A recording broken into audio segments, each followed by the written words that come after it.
Hello and welcome to Das German Kritic, weil hey, außer mir macht's ja keiner. What do you get when you combine acclaimed German cinema with some of the most evil people of world history?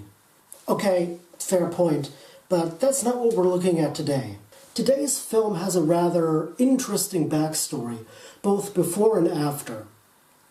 According to the film's set designer, Albin Grau, he first got the idea to make a vampire movie based on the account of a Serbian farmer he met during the war, who told him that his father was a vampire. And this movie is about the Serbian government. Yeah, blow me. Grau then teamed up with Henrik Galeen, the film's writer, and Friedrich Murnau, the film's director, founding Prana Film GmbH to realize his vampire movie. However, Prana Film GmbH couldn't get the rights to Bram Stoker's Dracula, which meant that the film had to undergo a number of revisions. Lucy and Dracula's sisters were completely cut, Van Helsing was relegated to a minor role, and all of the names were completely changed.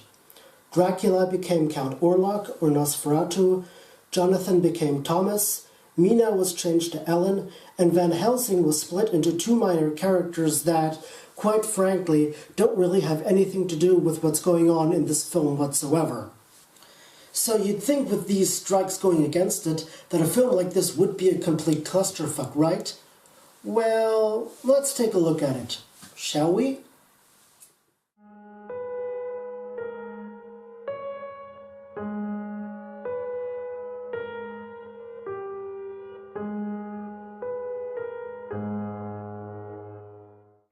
Interestingly enough, the entire movie is told by an unnamed chronicler, rather than telling itself, informing us of what happened in the fictional town of Wisborg. Every now and again, the movie cuts to these cue cards telling us a little about the events. So, after the overture and the opening credits, we're introduced to Thomas Hutter, played by Gustav von Wagenheim, and his wife Ellen, played by Greta Schröder. We see the two frolicking for a while until Thomas goes off to work.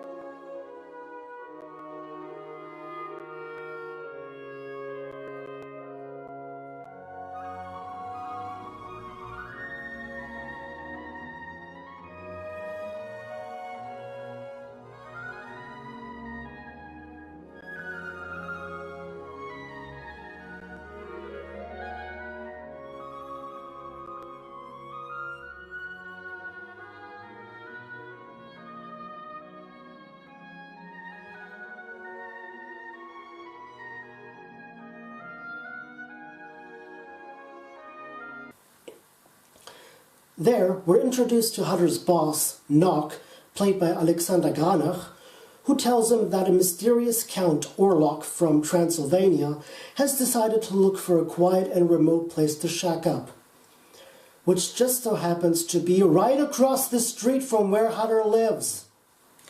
And hey, with an inquiry written in the strange, crazy writing and magical symbols on it, you'd assume that would be totally legit, right?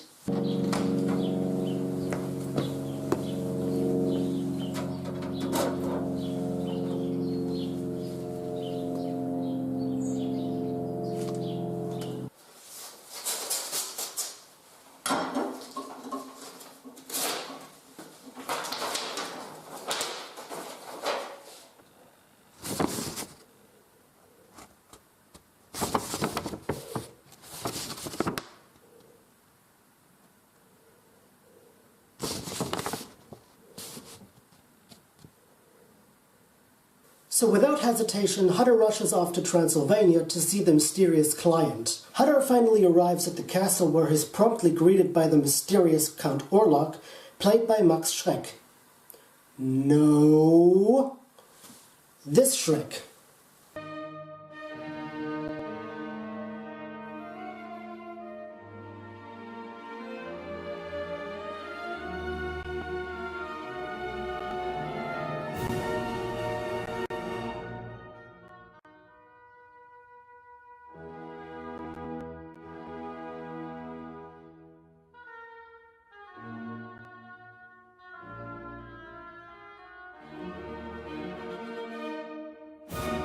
Hutter tries to get the Count to sign so Hutter can seal the deal, when a portrait of Ellen catches the Count's eye.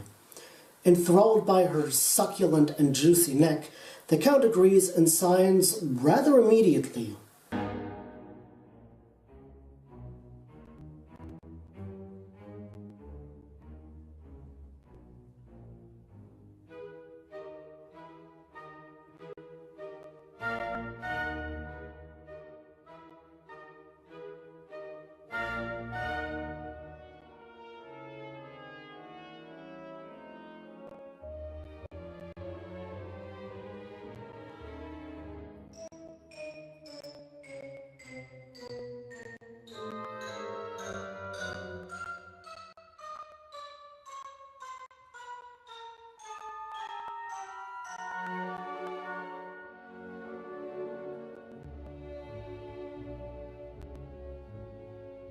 And as if this wasn't creepy enough, Hutter finds the Count stalking him and being as creepy as you could imagine.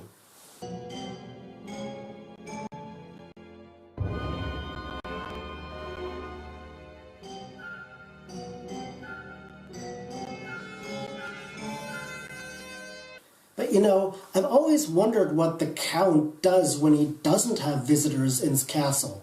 I mean, what, is he just being creepy and mysterious all on his own? What would be the point? Also, apart from being creepy as hell for no reason, Nosferatu makes his first move on Ellen and possesses her and... Okay, hold on. I really want that pipe. That pipe looks amazing. Of course, this creepiness doesn't sit well with Hutter, so while the Count sleeps, he goes to investigate. And what does he find out after rather a short while of searching? Nothing more than that Count Orlok is in fact... Nosferatu! Das Vampir! A vampire! And as if this wasn't disturbing enough, Hutter then sees the Count getting ready to travel to his new abode under the cover of darkness, at Mach 5 apparently, until he stows away aboard a ship where he eventually kills the entire crew while Hutter reunites with Ellen.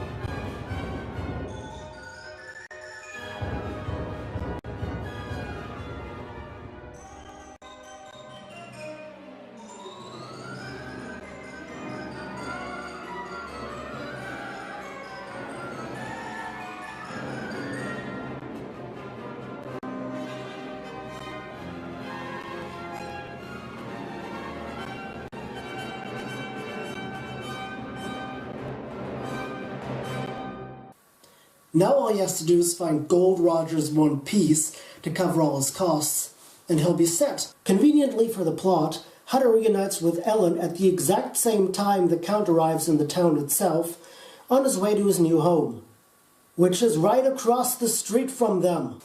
Oh, I already mentioned that, didn't I? Awkward. Yet, since the Count forgot to get his ass and rats through customs first, the plague now begins to spread in Wisborg. Nice going there, Count Assula.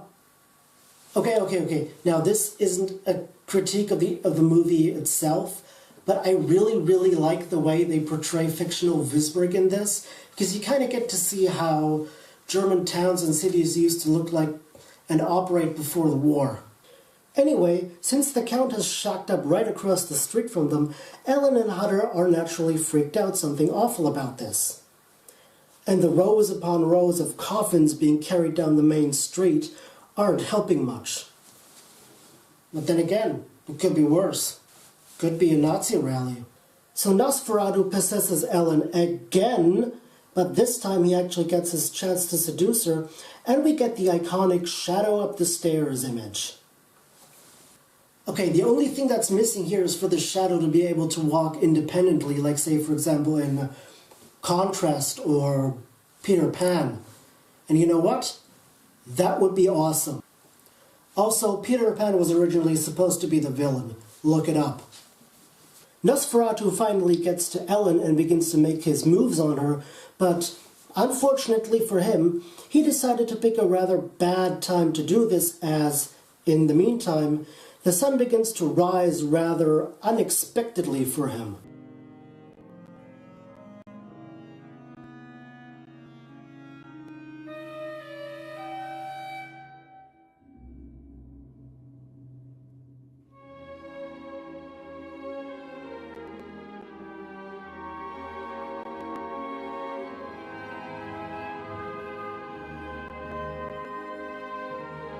Okay, as cool as this scene actually is, I do have to ask. In the hundreds and hundreds of years that this guy has been alive, he's never tried to get himself a pocket watch or something in the event that this actually happens? I mean, okay, granted, Transylvania is kind of the end of the world, but you'd think it would be an easy thing for him to get a guest, suck him dry, and then take all his stuff. Just saying. Anyway, Nosferatu gets burned up by the sun rather than turning into a shining disco ball. Nog, who's turned into Renfield by now, laments the death of his master. Ellen and Hutter rejoice, and the city returns back to normal, and all is mended. And on a final note, I know this doesn't really count as a critique of the film, but I always wondered what old silent horror films would look like if you inserted modern-day horror music into them. In fact, let's try that for a moment. I'll play a condensed scene of Nosferatu attacking Ellen with Muji's bad encounter over that. Let's see how that turns out.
So this was Nosferatu, a symphony of horror, where the only thing horrific is the backstory.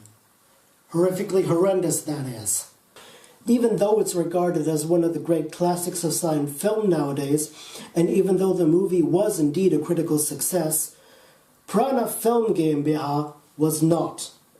In fact, the company went broke after the release of the film because Grauens Co. spent far more money on advertising than they did on the actual production.